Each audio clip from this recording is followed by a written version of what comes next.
Bien, bonjour à tous. Aujourd'hui, je vais parler de la pensée, la fameuse pensée, le hamster, aussi notre imagination, parce que on s'en rend pas compte, mais notre pensée, c'est aussi notre imagination. Les deux sont non dissociables. C'est juste qu'on a peut-être on se dit que la pensée, c'est le côté rationnel, l'imagination, c'est le côté plus fantastique. Disons qu'on s'imagine toutes sortes de choses, c'est le côté plus droit du cerveau, puis le côté gauche plus le côté mental et le côté rationnel, ce serait la pensée. Mais la pensée est plus complexe que ça. En fait, la pensée, c'est un tout. C'est notre imagination, c'est pas mal le secteur, c'est aussi notre espace où on va commencer à ressentir le fait qu'on est en vie, le fait qu'on est présent. Indirectement, souvent, oui, c'est le côté analytique, c'est vrai, mais c'est souvent là, dans ce monde-là, qu'on va s'imaginer toutes sortes d'histoires, justement. Puis des fois, ces histoires-là, si on laisse aller justement ce mouvement de pensée, devient un peu ou complètement en fait de la folie, du délire, parce qu'on s'imagine des choses qui ne sont pas vraies, des choses qui n'existent pas, ou des choses qui vont arriver si on continue d'y penser, de l'imaginer. Fait que c'est commencer à observer ça, c'est une grande chose dans notre vie. C'est quelque chose que j'ai commencé de bonne heure, c'est ce qui est le fun, de pouvoir observer tout, les pensées, d'en prendre part, de réaliser, ok, j'étais en train de penser à telle chose, puis il est arrivé telle chose, de commencer à associer la pensée à ce qu'on crée. Puis des fois, ça vient comme, tu sais, on va avoir une perception plus négative, fait que cette perception négative-là, quand on s'en rend compte, puis qu'on la change, mais les moments qu'on s'en rend compte qu'on est encore dans la perception négative, on se rend compte que notre comportement était moins justement agréable dans cet instant-là. Puis des fois qu'on prend le temps de OK, là, j'ai savais que j'avais une pensée, disons, plus négative, ben là, j'ai choisi dans cet instant-là, ben, je vais la changer une pensée plus positive, quelque chose que j'ai envie, en fait, que je choisis de vivre à la place. Puis soudainement, la situation qui aurait pu être plus normale, plus ordinaire, est devenue agréable et un moment juste de bien-être et de partage simple. C'est tout un monde, en fait, le monde de la pensée, cet univers-là. Quand on commence à le maîtriser, on commence à donner une vraie direction à notre vie. Chacune de nos pensées, chacune de nos vibrations est une création. Ne va pas nécessairement se créer, mais ça peut le créer quand même. Plus on y prend part à ce cheminement de pensée-là, à ce cheminement de création-là, plus on va commencer à définir qu'est-ce qui se trouve autour de nous. C'est notre imagination, nos pensées, c'est notre monde qui nous entoure, les choses qui nous entourent, comment on les voit, comment on les ressent, qu'est-ce que nous font vivre ces choses-là, qu'est-ce que nous font ressentir, les mots que les autres peuvent dire, nos interactions. Chaque pensée, chacune de nos imaginations va créer notre univers à chaque instant.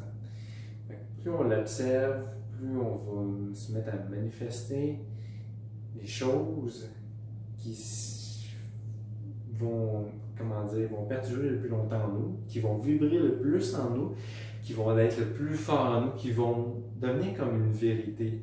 Tout ce qu'on considère comme une vérité en nous a des grandes chances de se réaliser. En fait, plus ça devient vrai, plus on ressent que ça va arriver, plus on augmente la possibilité que ça arrive. Puis notre corps inconsciemment va aussi, notre niveau cellulaire aussi va s'y mettre. Il y a toute une séance de vibration en fait. Parce que là, si on revient aux mots que j'ai pu parler, les fameux mots, ben, la pensée, c'est choisir ces mots. Fait que chaque mot qu'on va employer va créer en fait notre univers beau, va créer les mots qu'on va vivre au quotidien. Plus on prend part à ces pensées-là, plus on va créer cet univers-là dans lequel on va vivre par les mots qu'on va choisir à chaque instant.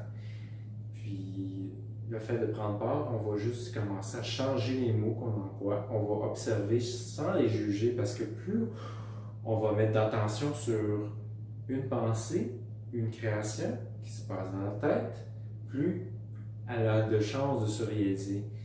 On peut juste y prendre part en étant présent à cette pensée et dire ok, est-ce que c'est ça que je choisis ou je le transforme en autre chose, je choisis autre chose dans cette pensée.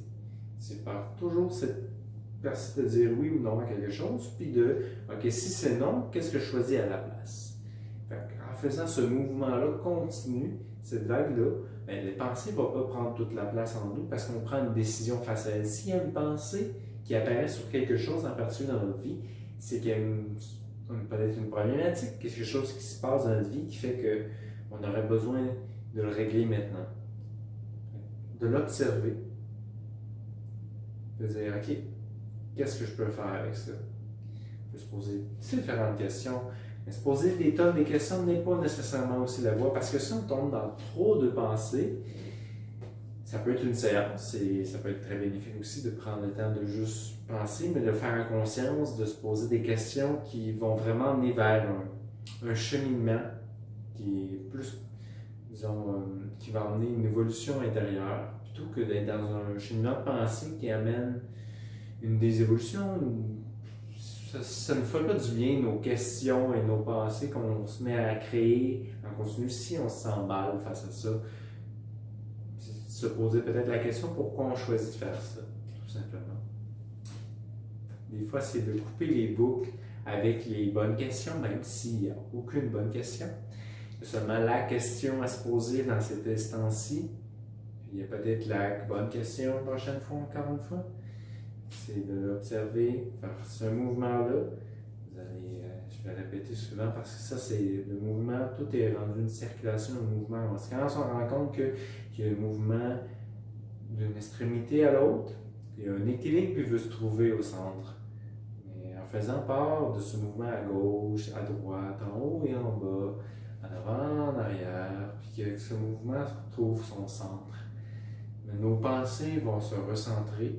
C'est tout le but de l'être, c'est de retrouver son centre, son équilibre, où il se sent bien. Puis ça passe par beaucoup de mouvements avant justement de retrouver son centre. Je pense que plus ça va aller, plus on va tous le comprendre à ce niveau-là. Qu'est-ce que je pourrais ajouter là-dessus, c'est que oui, la pensée, le mouvement de nos pensées, les mots qui se passent dans nos pensées, on les crée, notre imagination, c'est ce qui crée aussi notre réalité. Donc c'est ça, prendre part à ça, les transformer, se rendre compte qu'en fait, qu'est-ce qui se passe dans nos pensées, dans notre imagination, c'est notre vérité, tout simplement.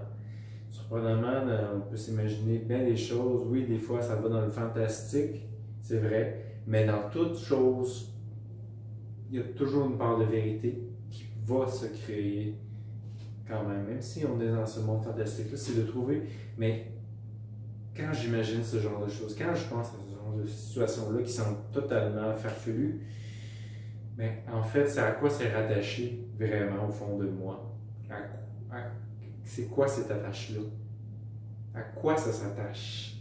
Puis quand on se pose cette question-là, puis qu'on finit par avoir une réponse, parce qu'on ne recherche pas tant la réponse, elle va venir juste au bon moment. Fait qu'on la laisse venir quand le moment sera venu. C'est tout plein, on peut jouer comme ça, à se poser des questions.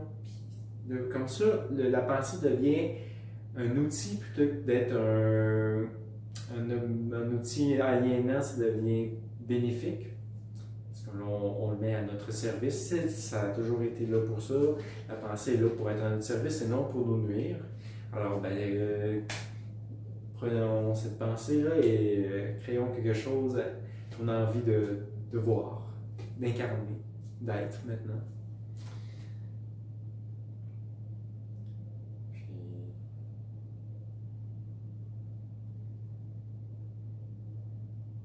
Je crois bien que ça va être tout pour la pensée. Puis oui, disons que Encore une fois, ça, c'est toutes des choses, c'est tout un mouvement que je laisse être. En quelque sorte, c'est mon inconscient qui partage sa compréhension du monde actuellement. Il y a une part de connexion, mais actuellement, c'est très doux. Fait que c'est vraiment comme l'inconscient qui se parle par, oui, la pensée, l'imagination.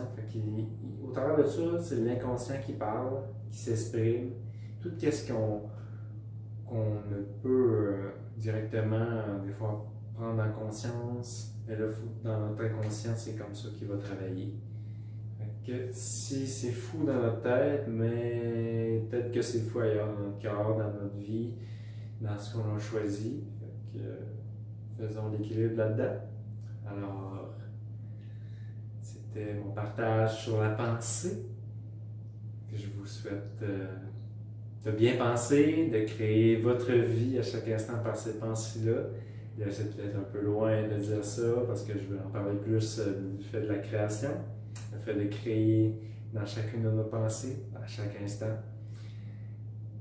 Je vous laisse avec ça. Je vous souhaite une bonne écoute. Bye!